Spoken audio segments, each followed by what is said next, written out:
Good morning, ladies and gentlemen. This is Napoleon Toll back with some Shogun 2 Follow the Samurai Scramble for the Far East mod, and we're back with the Qing. Last turn we did a lot of stuff. I kind of forgot what happened last turn because these days I've been pretty busy with Avatar Conquest battles, multiplayer battles, so I didn't really check.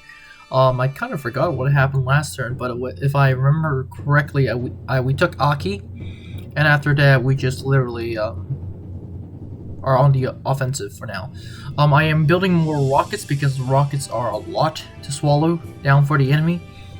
These things are not good on the when the enemy is moving, but when they don't move, and or in other words, they're in a siege, rockets are terrifying, completely terrifying.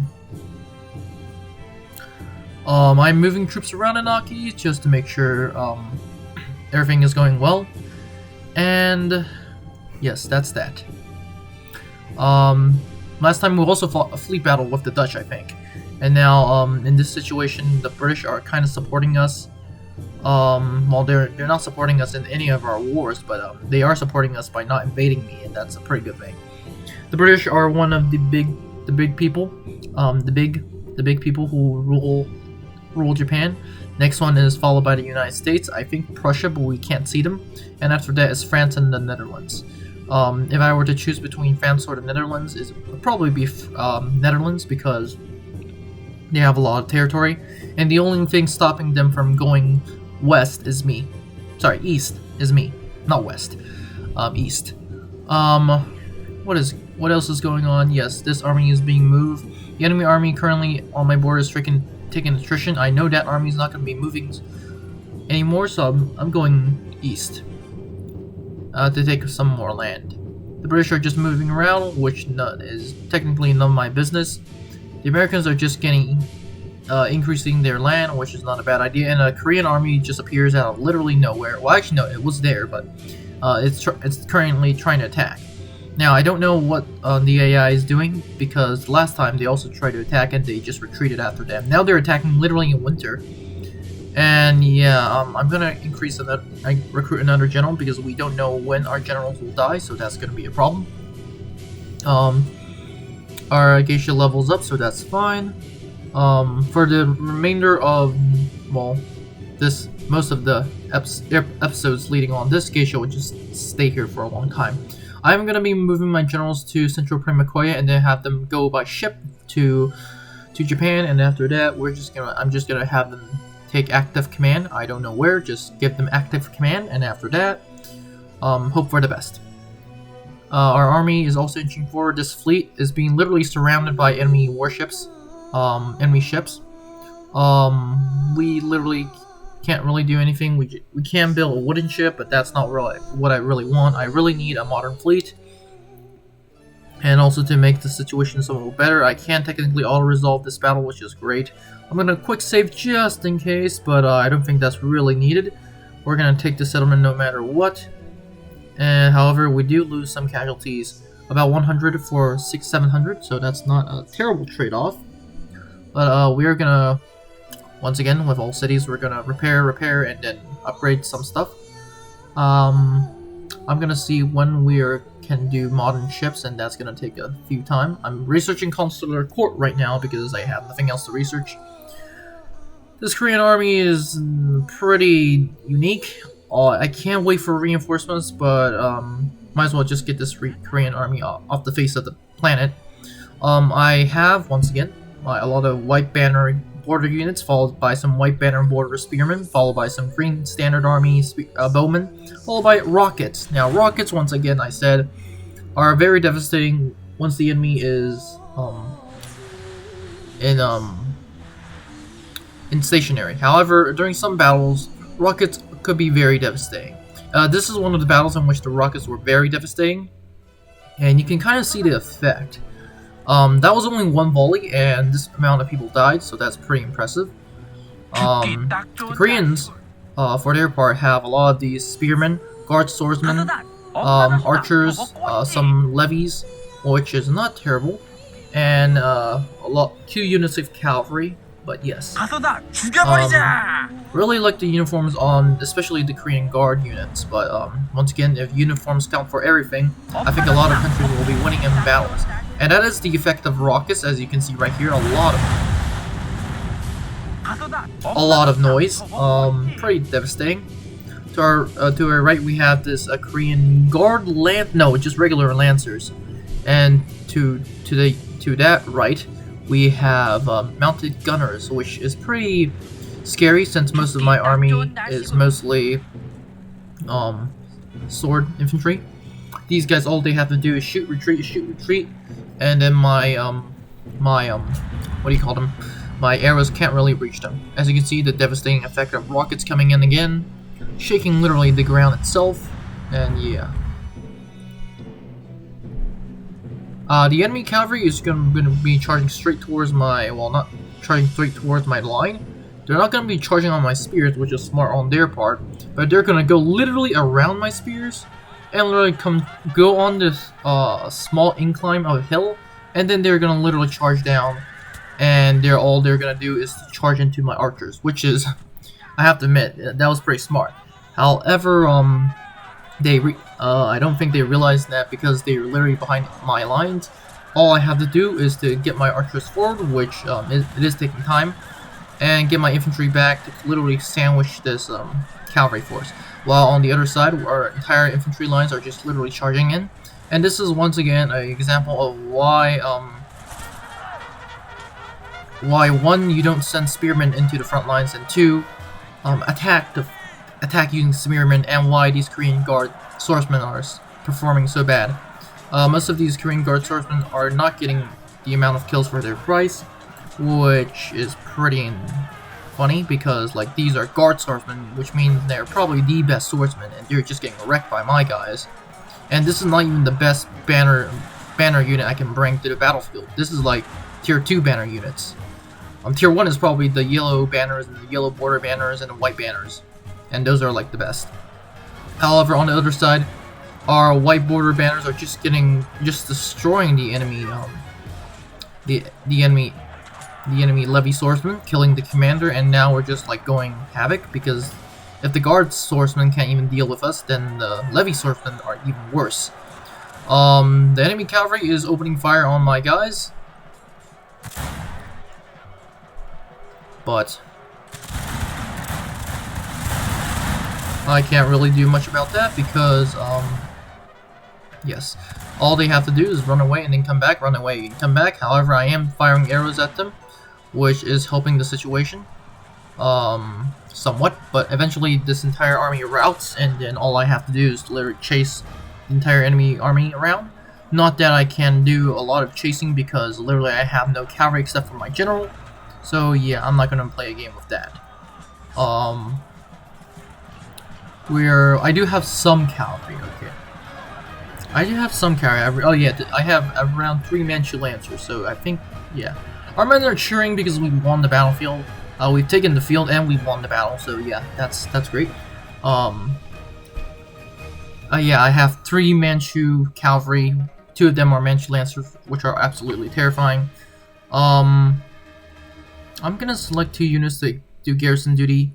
I'm gonna finish the rest of this army up, killing another general and that very annoying matchlock guns.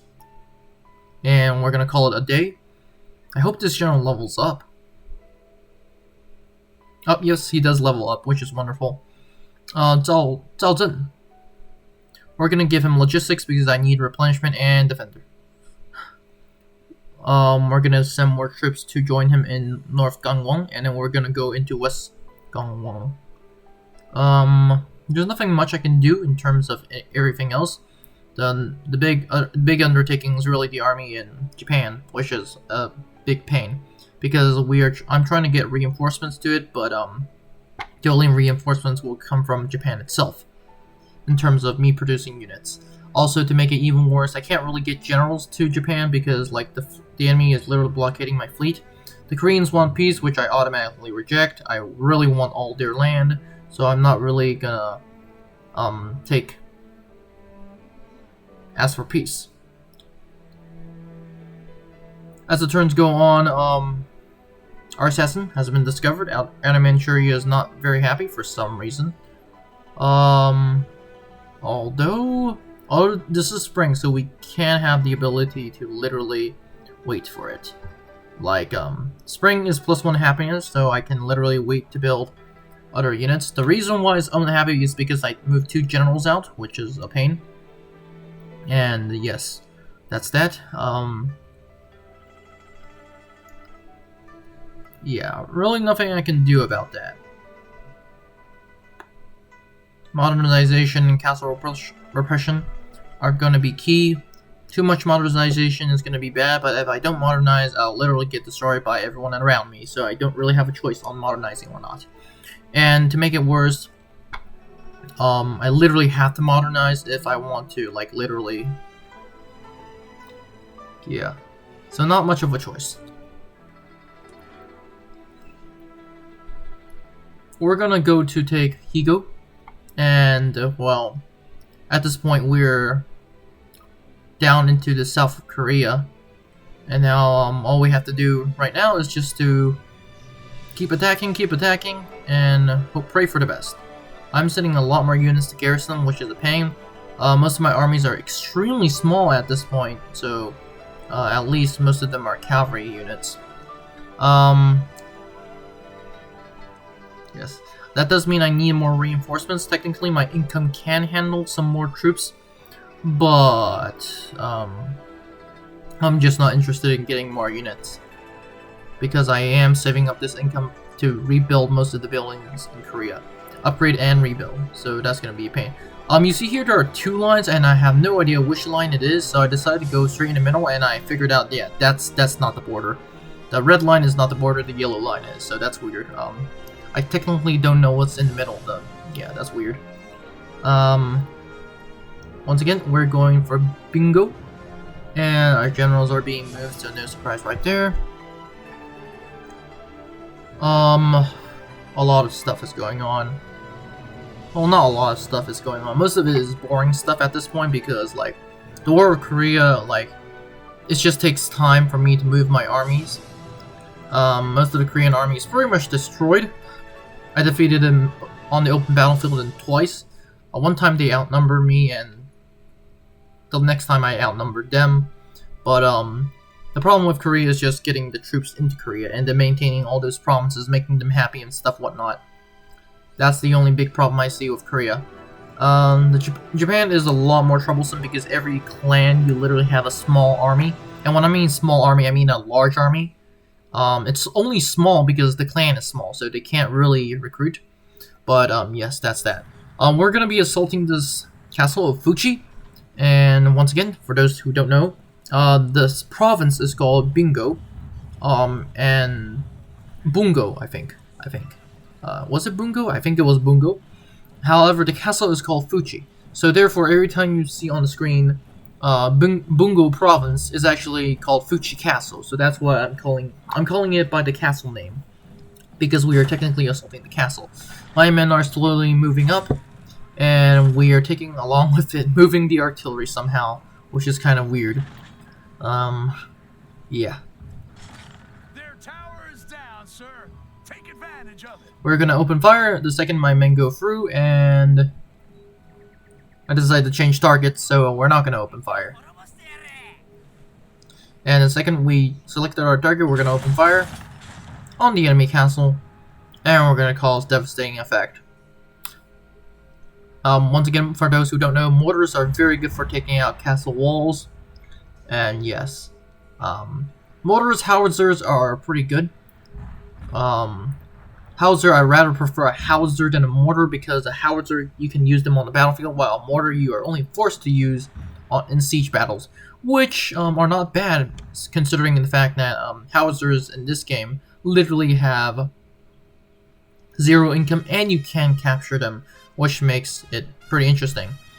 Some of my late game armies will be comprised mostly of mortars and rockets and stuff like that, which is pretty terrifying.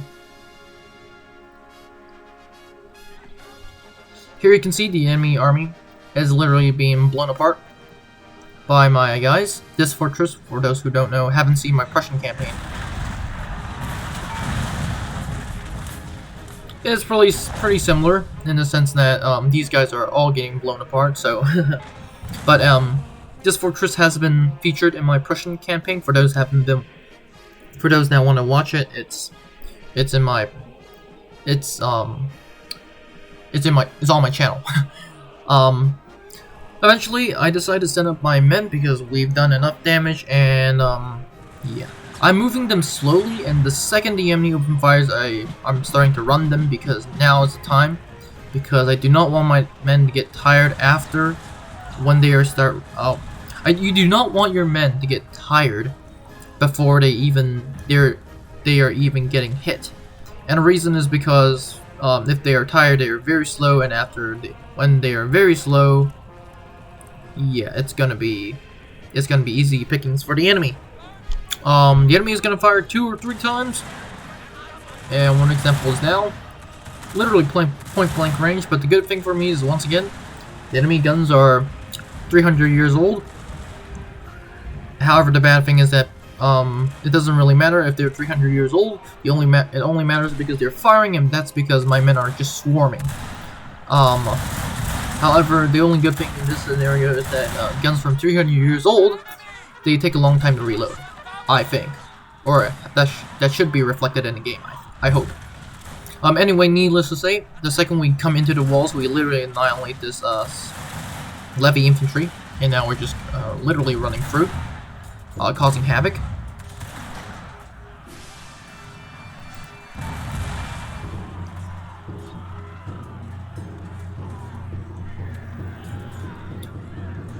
It's not a good sight for the enemy. Most of them are getting slaughtered by my men. Yeah. I have been debating whether I should do a modern army, like for the Qing, of course. Should I create the Ever Victorious Army? For those who don't know, the Ever Victorious Army is technically as modern as we can get for the Qing. And the reason is simply because that's all they have. Now, in the new update, which is coming in November, mid-November, I am told, it's basically gonna just introduce a lot more new units for the Qing. Some of it is pretty interesting on the Discord, which I am gonna be linking below.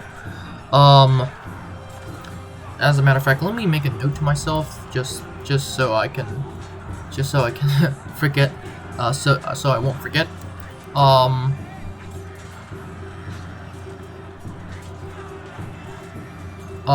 Yes. So,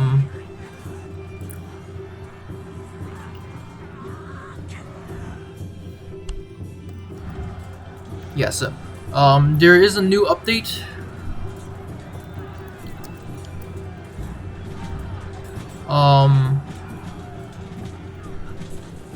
It's called the Total FOTS Discord, by the way. And basically what it does is it's where the mod developers are. And by the way, for those who don't know, the modding team has been very helpful. They're very good at modding, from what I know. Well, I don't know anything, but I don't know anything about modding, but from all their pictures that they've come out, it's looking pretty cool. The new Qing units are beyond amazing, and literally everything looks pretty good. Now, Izzy, who I've been told has been working on the Carlist mod, and he said we're gonna revamp a lot of things in the Carlist mod. From some of the things that I know, a lot of things are pretty interesting. I'm just gonna put it out there. So once again, very nice job on the mod development team. Back to the battlefield.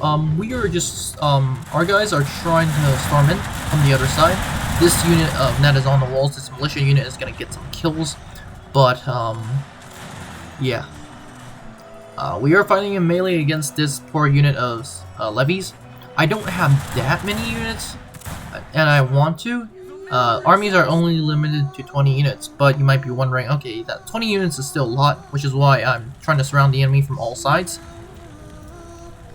I'm just going to go through this gate, and we're just going to first slaughter the mortar team, and then go after the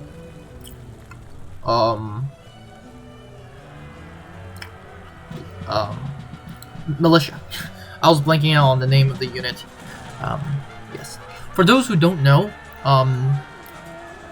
this triangle-like, well, no, this not triangle-like, this diamond-shaped hat is that of if they're holding guns and they have this this diamond-shaped hat, then they're levy infantry. If they have this like literally like the British World War II helmet, it's not. I'm pretty sure there's a specific name from that. I just don't know. They're militia or line infantry.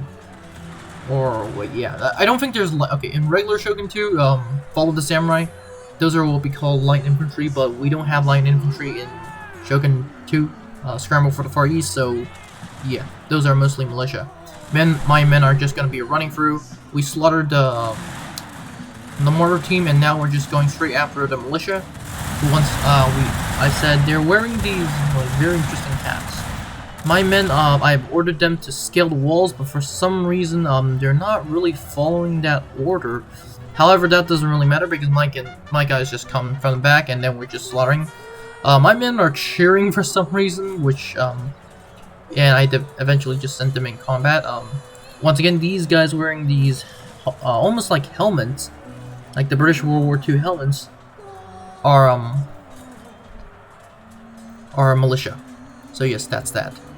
But once again, I've been talking about how a lot of things are revamped for the Qing in the new update. And for those who are wondering what they look like, they're pretty dang good looking. Now, that does mean a lot of stuff. For one, there is a guard unit, for a modern guard unit, like a cuirassier unit. For the Qing, there is literally like a lot of good stuff. And yeah, at this point we just stormed into the fortress and almost killed everyone. So yeah, the battle is after these 4 guys die, it's gonna be game over for the enemy. But anyway, the next update is pretty massive. I believe it's gonna be covering tier 2, which we somewhat have with the ever victorious army. The tier 3, the tier 4, and tier 5. I think we have a tier 5. But yes, that and that.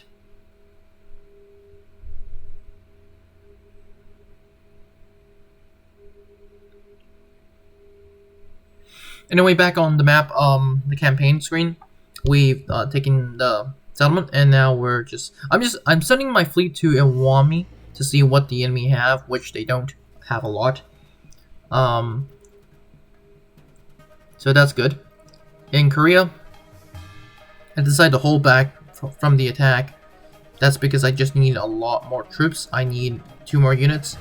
Once again, I believe I want. Well, actually, no, I can move this entire garrison out.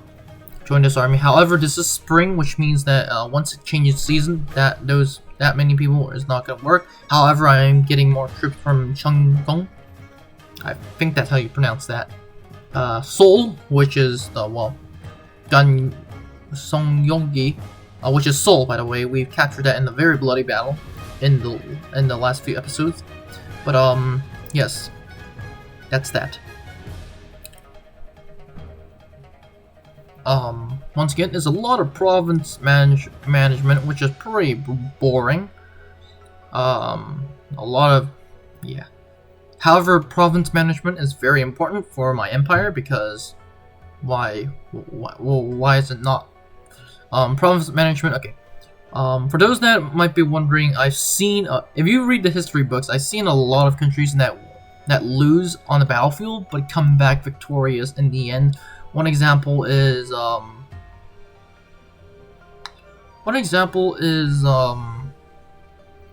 Russia during the Napoleonic Wars, Spain during the Napoleonic Wars. Well, but Spain has a different reason why it's victorious. Partly because of British help, partly because literally people were unhappy. And when I mean unhappy, I literally mean unhappy.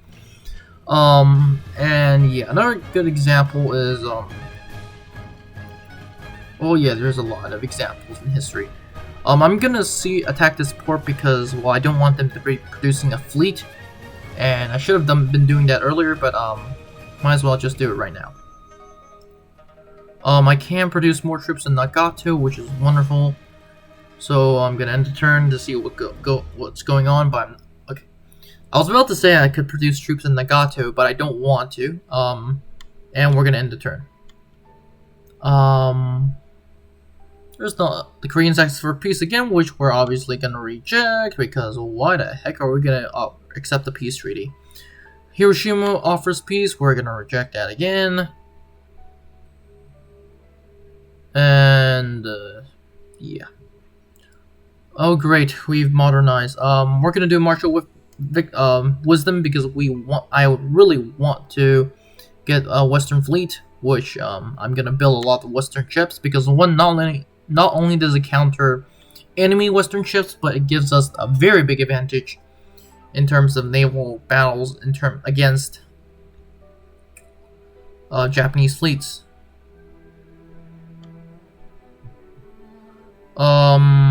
Yeah, we are friendly with a lot of Western factions, so that's a good thing.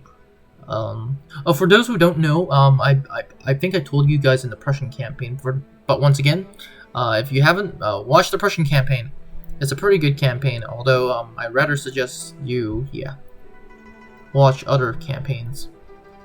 Anyway, I think I told you guys in the Prussian campaign I have this general sense of paranoia when it comes to the mid to late game, and that's because I literally am looking around left, down, right, and center for literally everything that I think I see. One of the examples is literally I'm literally afraid that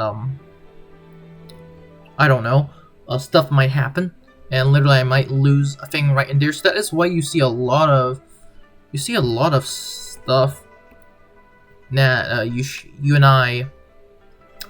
see a lot of stuff being repeated again, which is not a good sight.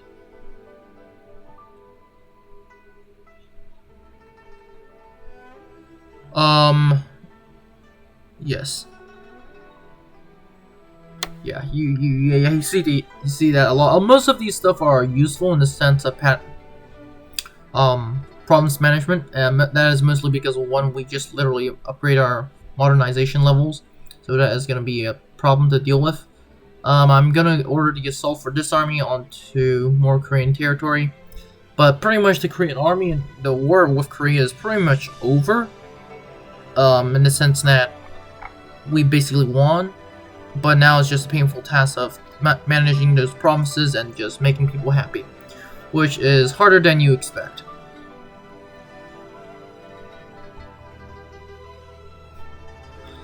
Outer Manchuria is not happy, which is terrible to see. It is my capital, and this fleet is this army is slowly moving to central Primikoya.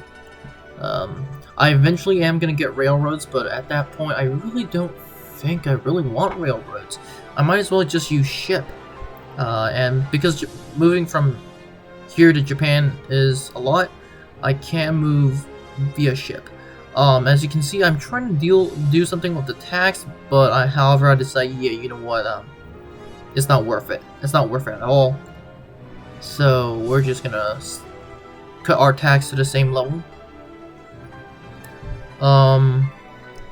I eventually will find out eventually that you don't really need public, what do you call it? You don't really need public order in this campaign, unless for some provinces. The few provinces I really don't know. But anyway, we're just gonna continue on, and I find out that rebels in this army are in this mod are very easy to deal with. So yes, that's a good thing for us.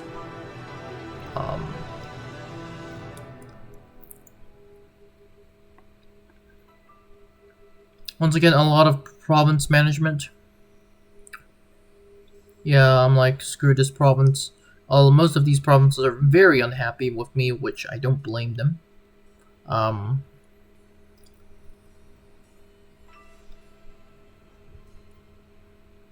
Yeah, a lot of people are very unhappy with me. This army, we're gonna go down south to West Gyeongsang. There was an army here, but for some reason it left, so I'm trying to find the other army, which is probably coming closer. And every time I do fight a Korean army, it's quite sad how they perform. Yes. We can assault that in this turn, but I'm just not gonna. I just don't want to assault it this turn. That West Gangwon, I think that's how you say it. Yeah, West Gangwon. We can assault it this turn, but we're not gonna assault it this turn because I really want the enemy to come out. Yes.